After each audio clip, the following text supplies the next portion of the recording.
Hello everyone, welcome back to another episode of Let's Play Pokemon Emerald. I'm your host, the PokeGamer. In the last episode, we backtracked a bit to a route that we kind of forgot to take care of. There's also another route that we forgot to kind of take care of as well, which we should be doing after this. But before we finish off, or like going on to that other route, we're going to be taking on the abandoned ship today as well, which probably shouldn't take the entire episode, so yeah. So, I'm just going to walk into this battle. And while I do that, I'm going to take a sip of my tea, don't mind me.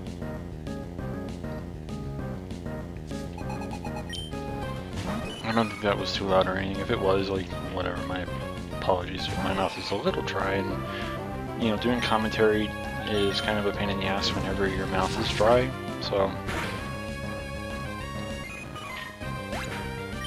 Oh, I should also mention that, one of the legendaries, it's a roamer, and, off-screen I made sure to find it, just so that way I knew, you know, where it was, so, I mean, I guess it's not a double battle. I thought that those two were a double battle, but whatever. It's kind of annoying to have to do them all at separate occasions, but whatever. Speaking of Meryl, I got a free shiny one yesterday. I think it was yesterday. For anyone that knows anything about it, like if you want competitive shinies in X and Y, the only way you can do that is by doing what's called the pseudo method, as well as using the insta-check thing to have someone else hatch the egg for you and pray that they trade it back to you. I do have a few eggs left that I'm still trying to get hatched, but I found this one guy on Facebook, and it was my Gibble egg, and he's like, do you mind if I clone this for, you know, just clone it, you know? I'm like, I don't know if I trust it or not, but I was like, why the hell not, you know? Did I battle these two? I did not. Well then, maybe I missed trainers. I thought those other trainers were the last ones. My bad. Anyways, back onto the Gibble thing. Yeah, he asked if he could clone it. I'm like, why not? He sends over a shiny Amoris or whatever that thing is for the, that ice rock dinosaur thing. And I'm like, okay, that's fine. You know, whatever. If nothing else, I'll have a shiny. I really didn't. It's like, whenever you're doing the whole shiny value thing, really all you want to do is get a shiny out of it. So, I mean, if you end up getting ripped and, like, you don't get a shiny out of it, then it's whatever. But if they give you a shiny to hold on to while you're doing things, you're kind of guaranteed a shiny either way, which is kind of cool. I mean, yeah, you'll lose something that's competitive, but I mean, it's not that big of a deal, because if you know what you're doing with the pseudo method, it's not that big of a deal. And if you guys want me to do a video on that, by the way, I will. I'll try to get it done if you guys really want me to. It will help you ensure getting flawless, well, like 5 IV flawless Pokemon that you need for competitive play. It's what I've been doing, and like in my shiny Stunfisk video, I showed my Aegislash, my Volcarona that's shiny, and I believe it was my Talonflame or something that was there. I don't really remember, but yeah, like those I got through doing the shiny value thing, but I also used the pseudo method to get the IVs that I was looking for. I got lucky with the Volcarona though, because the Volcarona had 31 IVs in a stat that it probably shouldn't have had the 31 in. It was just completely random, and I got really lucky. But yeah. But anyways, like again, I'm kind of getting off track from the Gibble thing. So the guy apparently does go ahead and clone my Gibble, and I thought that I had to battle him. But yeah, he clones my Gibble, and he asks me, like everyone else normally does when people are doing this stuff, do you want a nickname? I'm like, no, whatever. So he offers the trade to me, and he's like, you know, hey, you know, why not? I'll just, you know, give you some free items, you know, whatnot, because whenever it comes to cloning, you can clone the items that are on them as well, things like that. And I'm pretty positive I got my original one. Like, either way, I really don't care. Like, it still has the little thing that says it's legitimate. And really, a clone isn't a hack, it's more along the lines of just like taking something and copying it. So I don't know if you really take that as cheating or not, but it wasn't altered in any way. So I mean, it's still the same Pokemon. I've seen a lot of ways to clone Pokemon too. It's kind of interesting. I don't know which ones actually work and which ones actually don't. I honestly don't recommend cloning, and this is the only time this has ever happened for me, and it's probably going to be the last, because I really don't see any point in cloning outside of maybe getting extra items. But I mean, if you really need to clone to get items, like you're putting in a decent amount of work, just like similarly to what you would be doing for the Battle Mason. So I mean, you might as well just do the Battle Mason instead. Like the suit, or not the suit. Well, if you do the super single, then you can do it for a very long time. You'll make a lot of battle points in there. But if you really just need to get one 48 battle point item, doing the regular singles is it's literally perfect, because you make exactly 48. You make 48 battle points regardless. Like, it doesn't really matter. You always get what you're looking for, basically, which is really good. I've gotten a life orb. I've gotten, I think, a choice. I think I got a choice specs. I think I got my, well, I got an air balloon for my Excadrill that I'd recently gotten. Things like that. Like like all you have to do is have 3 decent Pokemon to go through it, and then you can get 48 battle points, buy whatever item you're looking for, and move on and do it again, and then again, and again, and again. I think I'm currently sitting at 188 battle points. So I mean, but yeah, and because I let him clone, what was cool about it was he's like, do you want a shiny? Like, you want something for, you know, doing whatever, because he's like, you're being nice enough to let me clone, so I'm going to be nice enough to give you something back. And so he offered me, I think it was a shiny Torchic. Did I go through the store? I think I already went through this area. Yeah. Okay. But yeah, like, he offered me either a Torchic or a Marill, and I'm like, I have the shiny Blaziken already on my black 2, and with the event coming out in what, 24 days, I really don't need the Blaziken. So I was like, you know, I'll just take the Marill, whatever, like, because I believe that it has moves that it couldn't get from previous generations, so it was a little better for me. Like, I really could have cared less if it was a shiny Flawless, but he did hand me one of those, and I didn't even realize it at first, but he had sent it over with the leftovers. So I'm like, oh, this is cool, I got another leftovers. Now, the reason why I don't really care about cloning leftovers is because if you're smart enough, you can have a whole bunch of pickup users in the high levels, like 81 to 100, and you have a chance of picking up leftovers. I had 3 before that, and apparently we need a key for this room, so we'll have to go ahead and find that key. I think I know where it's at, but I'm not entirely sure, because I haven't played this game in a very long time, you know. But yeah, I don't really need Propel in here. In this room, we can dive in. We're gonna do that momentarily, but yeah. So I mean, like, with the whole insta-check thing and you know, all that other happy shit, like, it doesn't alter your game really or anything like that.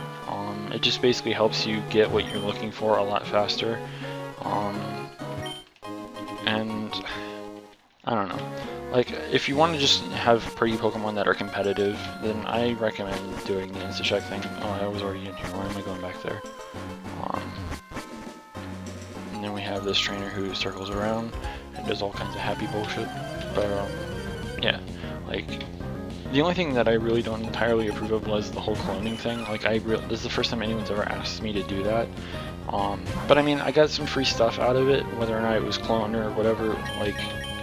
Like I said, the Marill, not a big deal for me. Like, I don't really see myself using Marill, despite the fact that it has, I think, Aqua Jet and some other shit that it didn't have before.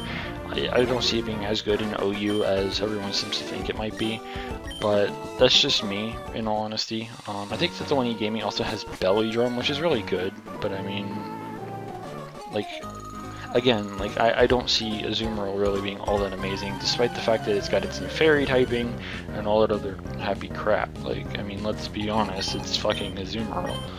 But, I don't know. Like, it was still kind of nice of him to do it, so I mean... But outside of that, everything's usually pretty much 100% legit, and, like...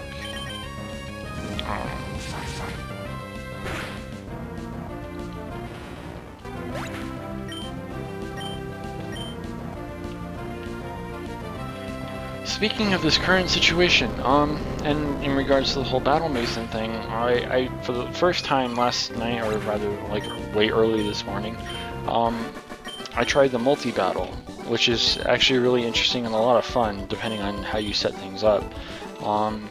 During the multi-battle, you can partner up with one of your rivals in the game. They have certain Pokemon or whatever. Or you can tag up with one of your friends from your friend list, and they're given specific Pokemon. One of my friends, apparently their lead was Tornadus Incarnate, and their other Pokemon was a Tentacruel with Focus Sash. Me, I had recently got my perfect Excadrill, and I'm like, I want to use this. This is, you know, one of the most badass Pokemon in the game. Why not do it? And it was just like funny as shit, because like leading a flying type with something that can use Earthquake, like you're seeing right here, is kind of a little broken. And because I don't have Landorus yet, obviously it's not entirely like it could be in VGC, but it's very similar, because in VGC, if you paid any attention to the actual live stream they had, there was actually a lot of Tornadus and Tornadus and Landorus, or Thundurus and Landorus, one of the two. And the fact that Landorus can go Earthquake and do all that other happy shit while your partner can't be hit is kind of disgusting, really. So I mean, like, it was a lot of fun, and then at the end, for whatever reason, they're like, oh hey, well, I did more work than you, so you know, you should thank me. And technically my Excadrill did all the work, because like I would often Earthquake, outspeed everything, like, you know, wait, what the hell did this guy say? Oh, okay, you're supposed to find the scanner, apparently. So we're gonna go ahead and probably do that, because that's probably what is, you know, I hate whenever that shit does that.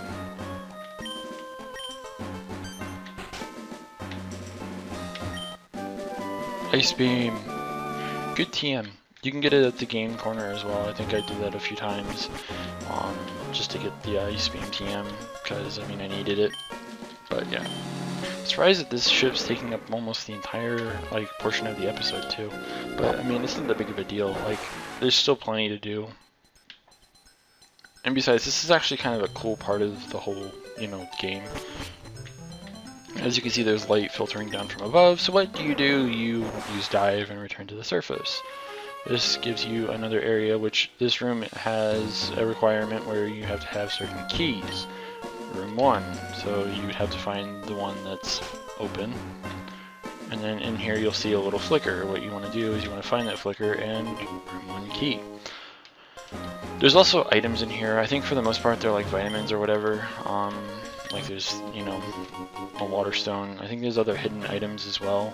So I mean, but now that we have the room 1 key, we can go here and boom, door open. And as you saw, there was 2. Room 4 key. Rain Dance, that's actually kind of an interesting TM. Didn't realize that would be just sitting right here. Yeah, and as you can see, other shining shit can be, you know, I can't remember which one's 4. It's 6, so this has got to be 4. Yep. Oh, someone just commented on my Let's Play. Oop, I wasn't paying attention. Fuck. Please tell me you resparkle. Okay, there's one in the garbage can. We'll go to that. Room 6 key. Yay! I don't remember. Oh.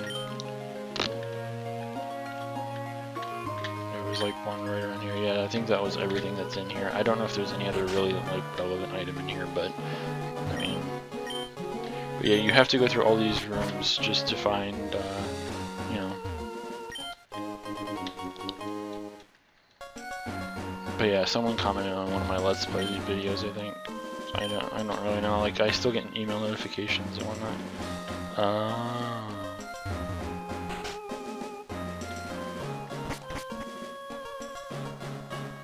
Okay. Let's see if we can't find something while we are in the middle of doing this. Like, if you really want to do this the cheap way, you can do it like that. Like, you can just walk each step and try and find it. Stop talking to it. Come on, you can find it. Yes, I'm blindly doing this. Shh. There we go, room 2 key. We can actually finish this today, even though it's going to put us over 15 minutes. It'll still finish it. and if I'm not mistaken, yeah, we'll finish this today. It's fine. Like, it'll be over like 16 minutes, but you'll kind of get the gist of everything that's here.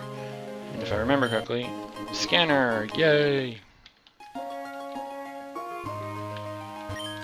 And then there's nothing here. So basically what we can do now is we can just go back to that one guy, and he'll trigger the event where we have to go talk to Captain Stern, who will take the scanner, and I think we get something for it. I don't fucking remember. But yeah, you kind of get something for your trouble. So I mean, why the hell not? I feel like speeding this up though, because I don't want to take way too long here. We'll probably just go to the first little scientist guy here on the ship, and then we'll probably just, you know, continue in the next episode. And if I'm not mistaken, you can actually fly from the fucking outside. So sure, that's fine, old dude. Now, am I right? Can I fly from here? Fuck. Are you kidding me? Okay, you know what? We're gonna no, stop doing that. Come on, kid, run faster. Gotta go fast. Kind of getting the controls down a little bit easier here. Okay. I know we're taking a lot of extra time, but I mean, we're gonna get this shit done. Now, if I remember correctly, Captain Stern is, I think, in the fucking thing still.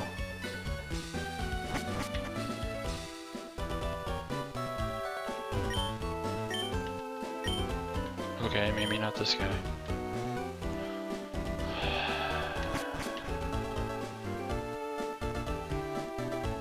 I'm kind of proud of myself. I'm getting the hang of these little controls down a little bit easier now. There he is. Deep Sea Tooth or Scale. I'm just going to take the Tooth. It gives you Huntail, I believe. Scale gives you Gorbis. So, I mean, yeah, that's the thing. So, in the next episode, we're going to be flying over... Let's see here, I'll show you exactly where we're going. We're going over in this direction, because, again, we forgot to kind of go south from the little tower that's over here. And then, you know, there's still some trainers and some other useful things here to get. So we're going to be doing that in the next episode, and then we'll finally get to the whole legendary thing. That whole route should be a little easy, plus I think we might be able to actually get one of the first legendaries there, depending on the levels. I'll have to check off screen, see what everything's like, but I mean, whatever. So yeah, we'll be doing all that in a happy, you know, fun time next episode, because, you know, it's happy fun time stuff with Pokemon all day, every day. So yeah, until next time, this is the PokeGamer, signing out.